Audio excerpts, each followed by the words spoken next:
De que me comience a contar los 20 minutos, quiero decirle al doctor Aponte y a su grupo, expresarles una felicitación por el éxito de este congreso. Realmente han puesto un punto muy alto, muestra cómo va progresando la asociación con alta calidad y academia. Los felicito. Y a todos los asistentes también.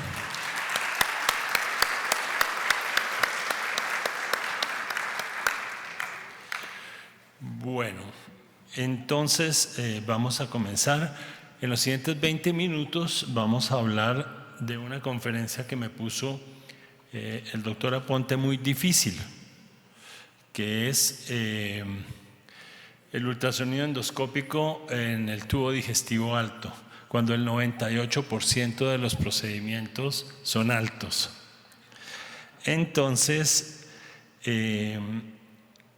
aquí tenemos la Clínica Reina Sofía actual. Como ustedes pueden ver, espero que aquí me apareció un letrero. Bueno, como ustedes lo pueden ver, son 3 bloques. El bloque 1, Reina Sofía, tradicional. Bloque 2, pediátrica y mujer. Y grupo 3, medicina avanzada, que es donde trabajamos en una unidad actualmente. Hablemos entonces, ¿qué es el ultrasonido endoscópico alto? Entonces, hay diagnóstico y hay terapéutica. En diagnóstico ustedes pueden ver el número de procedimientos que se hace para hacer diagnóstico, y a nivel terapéutico tenemos también un número muy importante de procedimientos que hacemos y que ustedes los pueden ver aquí. Entonces, ¿qué hago cuando el doctor Aponte me dice revise todo eso para esta charla? Yo dije, bueno, entonces vamos a seleccionar los que han tenido cambios importantes últimamente. Y es muy importante mirar, como en este caso, algunos cambios en quistes de páncreas. Y esto viene fundamentalmente asociado a el análisis del líquido que aspiramos por ecoendoscopio, pero también aquí hay un aumento en la prevalencia de la enfermedad. Recuerden que hace no mucho en las conferencias decíamos por los estudios que había un 2.5% de prevalencia. Si ustedes miran este estudio que fue publicado este año, la prevalencia global está subiendo en estudios de resonancia magnética, obviamente, que es como se hace esto en 65,000 estudios. Ustedes ven que la prevalencia está entre el 13 y el 18% de los estudios. Esto es muy significativo. Y todos sabemos que a la medida que pasan los años, la prevalencia va aumentando, así como también el riesgo. Y en esta diapositiva, que es memorable, del New England Journal of Medicine del doctor Brugui, sigue siendo vigente. Y es que la mayoría de los tumores quísticos del páncreas son premalignos. Y ustedes lo pueden ver, los que están en amarillo, los que están como en café y el rojo. ¿Y qué pasó con las guías? Las guías en últimas concluyen que tenemos siempre que mirar signos preocupantes y estigmas de alto riesgo. Está como fallando aquí una conexión. Mira a ver qué pasa ahí. Signos preocupantes y estigmas de alto riesgo. Y siempre cuando hacemos una ecoendoscopia tenemos que tenerlos en cuenta.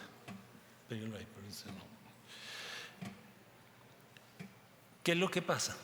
Que por ejemplo las IPMN de ducto principal pueden tener entre 36 y 100% de malignidad con los años. Los que tienen tumores quísticos mucinosos entre el 4 y el 12%. Y en algunos metaanálisis muestran, por ejemplo, que si no hay criterios preocupantes, la posibilidad de llegar a ser un cáncer es muy baja, pero si los hay, la posibilidad, como ustedes lo ven en la parte baja, van aumentando, 1.7 un año, 9% 5 años y 25% a los 10 años en ese tipo de lesiones. Entonces, ¿qué es lo que uno estudia en el líquido? Yo no sé qué pasa aquí en la conexión. Bueno, el estudio del antígeno carcinoma embrionario, característico desde hace muchos años, la glucosa, que es reciente, los marcadores genéticos, etcétera, que son muy buenos en los análisis del líquido. Sin embargo, quiero hacer énfasis en la glucosa, que se estableció como el nuevo marcador más importante antes de los marcadores genéticos, porque en general, revisando todos los estudios, tiene una sensibilidad del 90% y una especificidad del 88% para decir en el líquido que la lesión es mucinosa. Aquí vemos la prueba de filancia, que es bastante sensible, que es una gotica del líquido quístico, sube 1 centímetro y se hace una línea. Ese es el signo de filancia. Y aquí tenemos algunos ejemplos: quistes pequeños pero con contenido. Cuando se hace la biopsia siempre se entra, se saca el líquido, se colapsa la lesión y después se manda a analizar. Aquí, por ejemplo, en ustedes ven que tiene una glucosa de menos de 2. Cuando se dice positivo para glucosa en líquido quístico menor de 50, entonces uno dice, bueno, aquí y con un antígeno carcinoma embrionario en líquido quístico de 643, cuando el límite es 192, uno dice, esto es un tumor quístico. Y en este caso también, que vemos unos bordes un poco mal definidos, etcétera, hace una punción, sale el líquido y ustedes ven que la glucosa está baja, pero el antígeno carcinoma embrionario está normal. Entonces se presenta una dualidad que al día de hoy supera la glucosa, el porcentaje de confiabilidad con referencia a la CE, y entonces en la citología que pedimos nos confirma que este paciente tenía una displasia de bajo grado en un tumor quístico mucinoso. Es decir, que la glucosa fue mucho más importante ahí que el antígeno carcinoma embrionario. Esto es para mostrarle la morfología: un quiste conectado a un ducto, como ustedes lo ven ahí. Esto es un nódulo mural que encontramos y que tenemos que hacer punción, biopsia. Este es otro nódulo mural y esta es la típica representación de un tumor neuroendocrino, paredes regulares, redondas, engrosadas, que nosotros vemos. La inteligencia artificial es muy importante ahorita en quistes. Todavía no está como para difundirla, pero ya hay varias publicaciones que muestran realmente una precisión diagnóstica de más del 90%. Ustedes pueden ver ahí 94, 93. Esto todavía no está en el mercado, está produciéndose, pero va a cambiar el estudio de las lesiones quísticas del páncreas. Entonces voy a pasar a la segunda parte de mi charla, que ya es en las intervenciones transluminales, y vamos a ir hablando primero de las colecciones pancreáticas, en qué se ha progresado. Como todos sabemos, en la clasificación de Atlanta, que es la referencia mundial, cuando hay una pancreatitis hay necrosis aguda o hay colección aguda fluida sin contenido. Esa va a producir pseudoquiste, y la otra, la colección de aspecto necrótico, va a ir a producir una necrosis amurallada en general, con excepciones. El pseudoquiste, pues que todos sabemos que es una colección inflamatoria encapsulada sin necrosis, que generalmente se encuentra bien hipoecogénica, aunque en ocasiones, como ustedes lo podrán ver, se puede ver un poco más ecogénica, como en este paciente que nos remitieron hace no mucho, y ustedes pueden ver una gran colección muy sintomática. La paciente tenía unos criterios muy fuertes para el drenaje, obviamente siempre es después de las 4 semanas.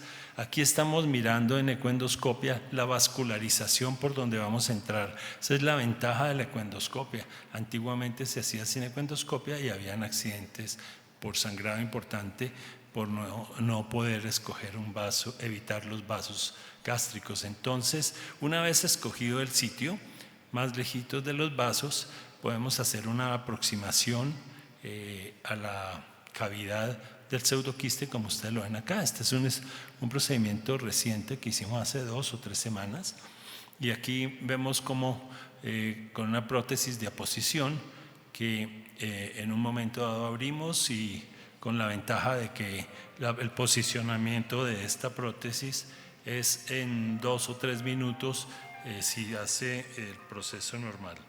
Entonces, en ese sentido, siempre tenemos que guardar todo el proceso, respetar cada punto de la colocación de las prótesis para poder llevar a cabo este procedimiento, y como ustedes ven ahí, ese procedimiento va a ser muy exitoso. Aquí están viendo ustedes ya cuando se liberó la valva interna en el canal, liberamos la segunda parte de la valva. Esta está dentro del quiste, y la segunda ya la vamos liberando, y tiene uno pues siempre la felicidad de ver que se está drenando, y como lo van a ver ahora, un drenaje masivo cuando retira uno el posicionador, y con esto pues se soluciona el problema. Siempre hay que hacerlos intubados porque el paciente se puede broncoaspirar cuando son estas colecciones de este tamaño.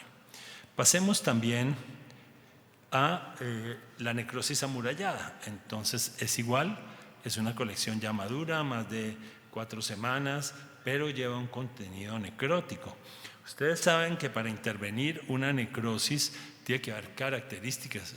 El mejor tratamiento es no intervenirlo, pero cuando comienza a venir infectada, que comienza el paciente a deteriorarse, a hacer falla orgánica, comienza el paciente a tener, por ejemplo, trastornos digestivos porque comprime la salida del estómago por compresión, y comienza a deteriorarse el paciente.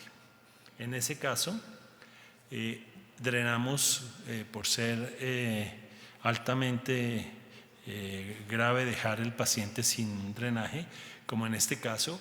Ustedes ven detritus abajo, ya hay necrosis abajo. Lo que vamos a hacer en el primer plano es drenar todo el líquido que ustedes ven ahí, y posteriormente, utilizando diferentes métodos como asas, como balones, canastas, etcétera, uno comienza a debridar, y hay un equipo que salió al mercado, todavía no lo tenemos, se necesita un volumen mucho más grande para justificarlo, que es el endorrotor, que va licuando la necrosis. Y en general, cuando uno compara con el tratamiento por ecoendoscopia comparado con el de cirugía, claramente hay mucha menos hospitalización, no hay fístulas como en cirugía mínimamente invasiva, y se prefiere en este momento utilizar la aproximación por ultrasonido endoscópico, también con una diferencia significativa, y sobre todo por fístulas, costos y también por tiempo de hospitalización. Este caso es un caso interesante que llegó hace poco, no hace mucho, y tenía una colección muy grande, y todos los detritos que ustedes ven abajo es necrosis. Entonces, nuevamente hacemos todo el proceso, miramos la pared, entramos, hacemos el drenaje del componente líquido, que se va a salir rapidito, pero a veces es tan denso que uno casi ni puede ver claramente cuando sale la campana proximal dentro del estómago. Ahí estamos poniendo la campana distal, y cuando ya estamos en posición, soltamos la prótesis dentro del canal del ecoendoscopio. Como ustedes ven ahí, comienza a salir un líquido bastante turbio, y ese líquido a veces no lo deja uno ver con el endoscopio. Entonces, con el ecoendoscopio vemos que esté bien posicionada la distal, y ya sacado el líquido comenzamos a ver toda esta necrosis. Y entonces comenzamos ya a hacer una necrosectomía inicial. Yo la hago sobre todo con asa diatérmica, y voy sacando, como ustedes ven ahí, suavemente, con mucha paciencia, porque una necrosectomía puede durar 1 hora, y vamos limpiando hasta que obtenemos ya, como ven ustedes ahí en retroperitoneo, estamos adentro de la cavidad, y vemos ya que hemos sacado todo en varias sesiones. En este caso ya el páncreas se ve más rosadito, había hasta comida, el paciente comió, había arroz dentro del stent, ahí mirando el retroperitoneo. Estamos nuevamente entrando, lavando, y ya este paciente está listo para quitarle el stent y poder pasar pues ya a su tratamiento siguiente, y este paciente pues ha mejorado. Sin embargo, pacientes como este que nos llegó hace no mucho, este paciente tenía una KPC, estaba en UCI muy grave, lo trajeron en muy malas condiciones, hicimos el drenaje líquido y comenzamos a debridar, hicimos unas 10 sesiones para poder lograr, porque tenía una pues necrosis masiva que iba hasta el ángulo izquierdo del colon y la fosa renal izquierda. Tocó ponerle un catéter también por radiología en fosa renal izquierda, porque hasta allá no podemos llegar nosotros, pero casi todo se debridó desde acá y comenzamos poco a poco a sacar, como ustedes ven, a sacar toda esa necrosis a través de la prótesis. Y como se puede ver, había pus, había una cantidad de líquido pues que también afectaba mucho al paciente. Se limpiaba ya aquí después de muchas sesiones. Comenzamos el retroperitoneo, entrar con mucho cuidadito. Ahí está la arteria esplénica, la vena esplénica y más allá la arteria mesentérica superior. Entonces tenemos que tener mucho cuidado ahí cuando miramos el retroperitoneo. Eso se va solidificando, ya está muy limpio, entonces podemos terminar en esa parte de la necrosis. Ya avanzando a la parte final de nuestra conferencia, tenemos que hablar de lo que se ha progresado en las obstrucciones biliares por enfermedad maligna. Cuando falla la CEPRE para drenar los pacientes, ustedes pueden ver al lado izquierdo del panel que dice obstrucción distal. Ahí es cuando podemos hacer una coledocodenostomía o un drenaje a través de la vesícula, una anastomosis cisto-duodenal o cistogástrica si es necesario. Y obstrucción proximal, un ultrasonido para hacerlo por vía gástrica, entonces se hace una hepático-gastrostomía. En este grupo grande de pacientes que está aquí en este metaanálisis, vemos que las técnicas llegan a un éxito de más del 90%, con un éxito clínico del 87% o más de acuerdo a la experticia del operador, con eventos adversos del 17%, que en general son leves y se corrigen con tratamiento. En este caso, por ejemplo, vemos un quiste muy grande del hígado que no tiene nada que ver, pero cuando ven ustedes el colédoco está súper dilatado, una obstrucción por un cáncer que compromete todos los vasos mesentéricos y esplénicos, y en este caso pues nosotros aquí estamos aproximando al colédoco, vemos siempre la vena mesentérica superior ahí, entonces hay que tener cuidado con la punción, vamos aproximándonos y hacemos con mucho cuidado, porque la coledocodenostomía no tiene uno tanto campo para soltar la campana distal. Entonces hay que ir despacito, así como se pone muy rápida en 2 minutos, 3 minutos, tiene uno que tomar el mayor tiempo es en soltar la valva distal dentro del colédoco. Esto ya es avanzado, no es un procedimiento terapéutico inicial es el pseudoquiste, esto es avanzado, y aquí vemos cómo lo soltamos ya dentro del duodeno y ya vemos que comienza a salir bilis. A veces sale tan negra la bilis que uno no ve nada, se oscurece todo el panorama, y ahí tienen las radiografías que muestran. Y terminando, la aproximación vascular lo usamos en varices gástricas y es muy importante para el drenaje, sobre todo en IgB1 y en IgB1 sobre todo. A veces nos toca una GOV2 y ya se conoce claramente que el uso del cianoacrilato con coils mejora, porque el coil ya hace una hemostasia primaria y retiene el cianoacrilato, reduciendo el riesgo de embolización del cianoacrilato. Aquí están las fibras de los coils para que ustedes las vean, es lo mismo que en cardiología, que las usan los hemodinamistas, y aquí hacemos a través Del esófago pasamos al fondo gástrico y comenzamos a evaluar toda esa parte del fondo gástrico para poder nosotros hacer el acceso. En este caso tenía esofagitis, entonces aquí para una demostración de esofagitis. Ahí estamos viendo las varices fúngicas, ya la habían intervenido con escleroterapia, pero persistió el sangrado, estuvo en UCI ese paciente en otra institución, la enviaron y aquí estamos buscando el vaso nutricio. Y hay que tener cuidado porque a veces si se lleva muy a la derecha se puede confundir con la vena esplénica y hacer un infarto. Entonces ahí podemos evaluar cuál es el vaso nutricio ideal. Comenzamos, ahí estamos midiendo un poco para calcular la distancia de cómo vamos a actuar, y es importante siempre colocar agua en el fondo para tener uno bien claro el sitio.